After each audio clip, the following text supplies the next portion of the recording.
أعوذ بالله من الشيطان الرجيم بسم الله الرحمن الرحيم وهو الذي خلق من الماء بشرا فجعله نسبا وصهرا وكان ربك قديرا۔ یہ سورہ فرقان کی آیت نمبر 54 ہے، 54، اور ترجمہ اس آیت کا یہ ہے: اور وہی ہے جس نے انسان کو پانی کی ایک بوند سے پیدا کیا، پھر اس کو خاندان والا اور سسرال والا بنا دیا، اور تیرا رب بڑی قدرت والا ہے۔ حضرات گرامی، اللہ رب العزت نے اپنی قدرت کے اظہار کے لیے، اپنی رحمت اور شفقت کے اظہار کے لیے دلائل ارشاد فرمائے ہیں، بہت ساری دلیلیں دی ہیں تاکہ انسان اپنے رب کو پہچان سکے، اپنے مالک حقیقی کو جان سکے، اور اپنے رب کو پہچاننے کے بعد اس کی عبادت کر سکے۔ چنانچہ اللہ رب العزت نے انسانوں کو توجہ دلائی ہے کہ تم غور کرو، تو پہلے آفاق کی نشانیاں بیان فرمائیں، اور اب یہاں سے انفس کی نشانیاں شروع ہو رہی ہیں۔ انفس و آفاق یعنی انسان کے اپنے اندر اللہ نے بہت ساری نشانیاں رکھی ہیں، اور انسان کے خارج میں یعنی باہر سے وہ دیکھے تو بہت ساری نشانیاں موجود ہیں۔ انسان چاروں طرف اگر نگاہیں دوڑائے، اپنے چاروں طرف اس دنیا کو دیکھے، آسمان کو دیکھے، چاند ستاروں کو دیکھے، جو سیارے ہیں ان کو دیکھے، اور دیکھے کہ کس قدر یہ کائنات وسیع ہے اور بے پناہ نظام کے تحت قائم ہے، اور اس کو قائم رکھنے والی ذات صرف ایک اللہ کی ہے جو ان سب کا مالک ہے۔ اور پھر کیسے اللہ تعالیٰ آسمان سے پانی برساتا ہے، کیسے زمین سے غلے اگاتا ہے، کیسے اس نے یہاں پر آکسیجن رکھی ہے جس سے انسان زندہ رہتا ہے، اس دنیا کے اندر زندگی کا کیسا نظام اللہ نے قائم کر رکھا ہے۔ اب اس کے بعد انسان اپنے آپ پر غور کرے، خود اپنے آپ کو دیکھے، اللہ نے کیسے انسان کی تخلیق فرمائی ہے، کیسے اس انسان کو بنا دیا۔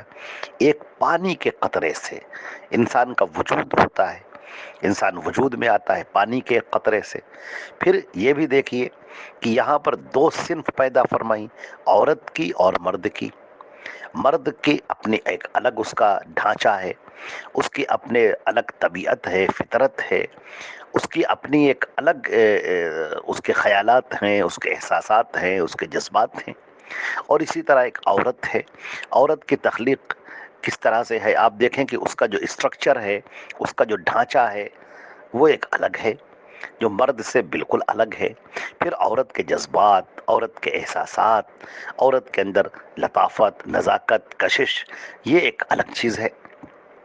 پھر کس طرح اللہ رب العزت نے اس بنایا ہے کہ دونوں ایک دوسرے کے بغیر نہیں رہ سکتے، دونوں کو ایک دوسرے کی ضرورت ہے۔ نسل انسانی کو چلانے کے لیے، انسانوں کی نسل کو آگے بڑھانے کے لیے ان دونوں کا ملاپ ضروری ہے، دونوں کا ملنا ضروری ہے۔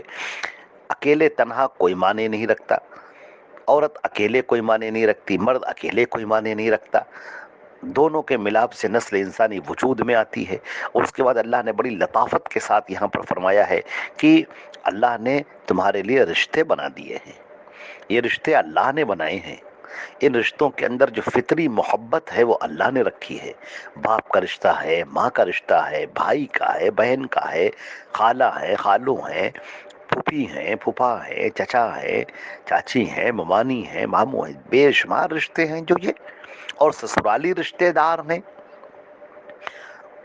تو یہ جو رشتے اللہ نے بنائے ہیں، یہ رشتے اس لیے ہیں تاکہ تم کو محبت فراہم کر سکیں، تاکہ تم کو تقویت دے سکیں، تاکہ تم ایک دوسرے کے کام آؤ، ایک دوسرے سے جڑ جاؤ۔ جیسے عمارت کی اینٹیں ایک دوسرے سے جڑ جاتی ہیں، اسی طریقے سے تم ایک دوسرے سے جڑ جاؤ، ایک دوسرے کے کام آؤ، ایک دوسرے کی خیرخواہی کرو۔ کس طریقے سے اللہ نے محبتیں رکھی ہیں۔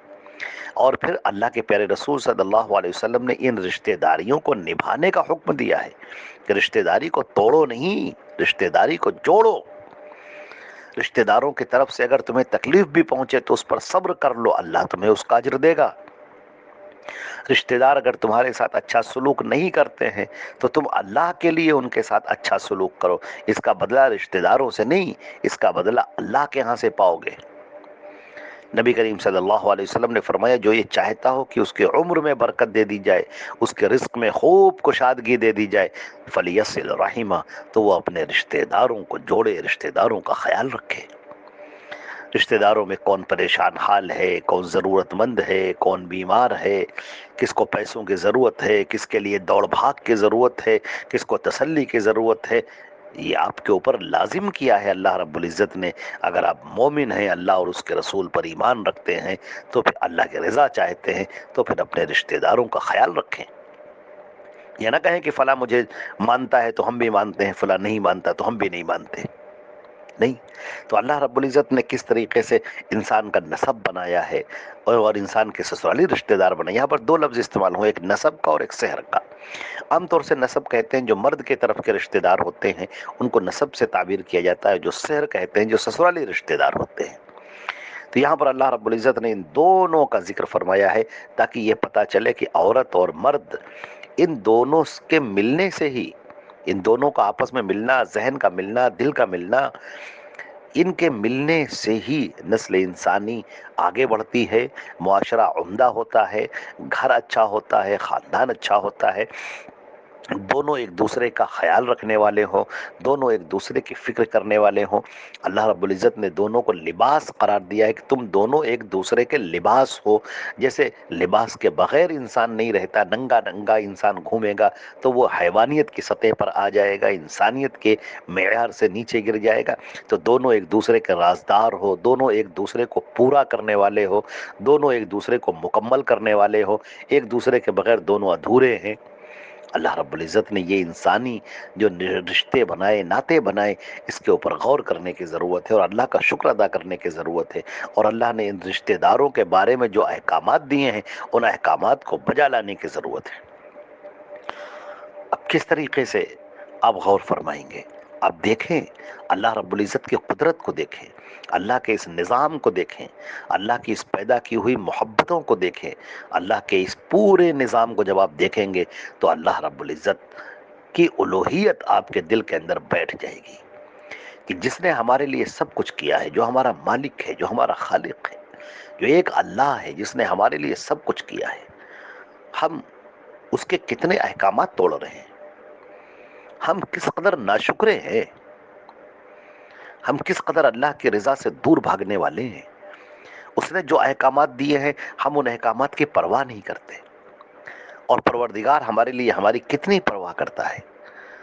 ہمارے رب نے ہمارے لیے سب بنایا ہے، یہ کائنات بنائی گئی ہے، انسانوں کے لیے بنائی گئی ہے، مگر ہم اپنے رب کی پرواہ نہیں کرتے۔ اللہ رب العزت نے ہمیں بولنے کی صلاحیت دی ہے، دیکھنے کی صلاحیت دی ہے، سننے کی صلاحیت دی ہے، چھونے کی صلاحیت دی ہے، زبان میں ذائقے رکھے ہیں اللہ نے۔ اللہ کا انعام ہے۔ تھوڑی دیر کے لیے اگر بخار آ جائے اور زبان کا ذائقہ بگڑ جائے تو اچھے سے اچھا کھانا بھی انسان کو خراب لگتا ہے۔ اگر انسان کی آنکھوں میں ذرا سا آشوب چشم ہو جائے تو دیکھو وہ بیچارہ کس قدر پریشان حال اور مضطرب پھرتا ہے، بے قرار پھرتا ہے، اس لیے کہ اسے اب دکھائی نہیں دے رہا ہے، دیکھنے میں دقت پیش آ رہی ہے۔ اگر اللہ تم سے سماعت کو چھین لے، سننے کی صلاحیت کو چھین لے، تو ذرا سوچ کے دیکھو تمہارا کیا عالم ہو جائے گا۔ چلنے کی طاقت دی ہے، بولنے کی طاقت دی ہے، سمجھنے کی طاقت دی ہے، شعور کی طاقت دی ہے، محسوس کرنے کی طاقت دی ہے، احساسات اور جذبات رکھے ہیں دل کے اندر۔ کتنا اللہ رب العزت کا کرم ہے، اس کا احسان ہے اپنے بندوں پر۔ مگر یہ بندے اللہ سے دور بھاگتے ہیں، اس کے احکامات کی پیروی نہیں کرتے، شیطان مردود ان کو بہکا رہا ہے، گمراہ کر رہا ہے، اور وہ اسی کے پیچھے بھاگتے ہوئے چلے جا رہے ہیں۔ قرآن پاک بار بار ان کو غور کرواتا ہے، ذرا سوچ کر دیکھو، تم اپنے اللہ کو پہچانو، اپنے مالک کو پہچانو، اپنے رب کو پہچانو۔ کون ہے جس نے تم کو پیدا کیا ہے؟ کون ہے جس نے تمہارے ماں باپ کو پیدا کیا؟ کون ہے جس نے تمہارے ماں باپ سے پہلے جو ان کے ماں باپ تھے ان کو کس نے پیدا کیا؟ پورے آباء و اجداد کو تمہارے کس نے بنایا ہے، کس نے پیدا کیا ہے؟ اس روئے زمین پر تمہیں کون لے کر آیا ہے؟ اس روئے زمین پر تمہارے لیے ساری سہولتیں کس نے مہیا کی ہیں؟ کیا تمہارے لیے لازم نہیں ہے کہ تم اس کے حضور میں سجدہ کرو، تم اس کے تسبیح پڑھو، تم اس کے گن گاؤ، تم اس کا شکر ادا کرو، تم اس کے سامنے سجدہ ریز ہو جاؤ اور تم کہو کہ اے ہمارے پروردگار، ہم نے دیکھ لیا، ہم نے سن لیا، اب جو آپ کہیں گے وہ ہم کریں گے۔ آپ کے رسول جن کو آپ نے آخری پیغمبر بنا کر بھیجا ہے، حضرت محمد مصطفیٰ صلی اللہ علیہ وسلم، ان کے جو بھی احکامات ہیں جو آپ نے ان کو دیے ہیں، وہ سارے احکامات پر ہم عمل کریں گے۔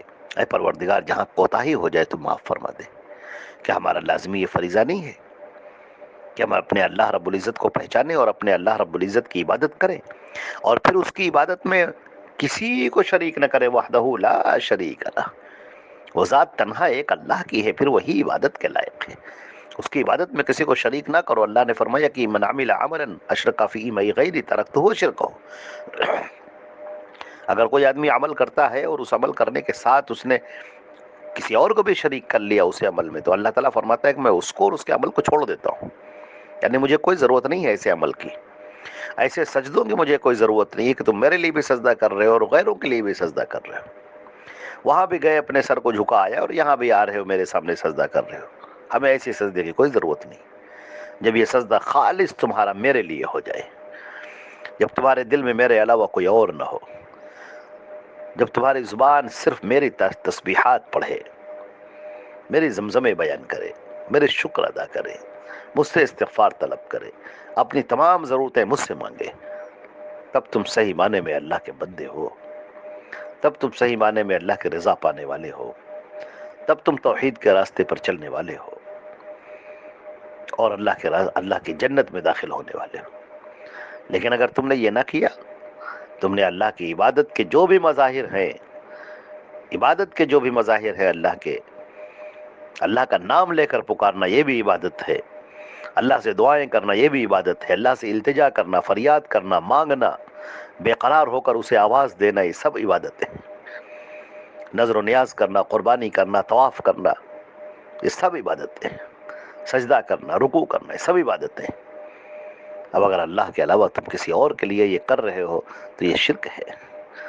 اللہ کو ایسی عبادت پسند نہیں ہے۔ اللہ کو وہ عبادت پسند ہے جو خالص ہو، جو اسی کے لیے کی گئی ہو، پھر وہ کسی اور کو اس عبادت میں شریک کرنے والا نہ ہو۔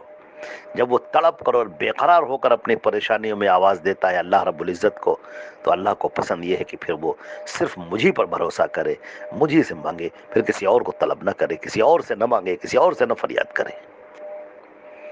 ہمیں اس بات کو سمجھنا ہوگا۔ اللہ رب العزت نے جو یہ نشانیاں بیان کی ہیں، جو یہ آیتیں اور دلائل بیان کیے ہیں، ہم کو اس کو سمجھنا ہوگا اور سمجھ کر اس پر عمل کرنا ہوگا۔ اللہ تعالی ہم کو اور آپ کو عمل کرنے کی توفیق عطا فرمائے۔ والسلام علیکم ورحمۃ اللہ وبرکاتہ۔